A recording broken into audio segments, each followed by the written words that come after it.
شفتوا اللي صار بتظاهرات المعلمين والموظفين؟ قمع، ضرب، إهانات وتسويف.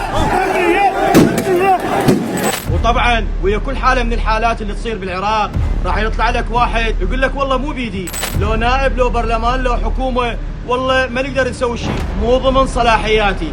وهنا يضيع المطلب، من تشتد الحديدة وتضرب الناس راح يجون يقولوا لك خلينا نشكل لجنة تحقيقية، وهاي اللجنة التحقيقية هم تضيع حالها حال اللجان التحقيقية اللي صارت بالأيام الدامية اللي راحت فيها هواية ناس. هنا أنا بدي أقول كلمة، يمكن يحتاج لنا بالحكومات الجاية وزارة نسميها وزارة التبرير، لأن الحكومات والسلطة الأحزاب الموجودة ما عندها شيء بس تبرر، وبين التبريرات الناس ضاعت وماكو أي حلول. هنا احنا لازم نصبر شوية. شلون نغير واقع الحال؟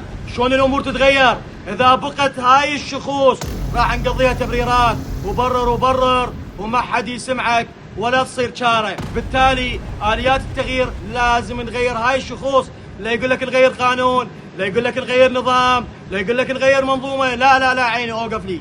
الشخوص هي اللي لازم تتغير، تزعل ترضى ارضى ازعل مو بكيفنا، بالنهاية هي هاي الحقيقة. تريد تصدق، ما تصدق يبقى الحال كما هو عليه واشبع تبريرات.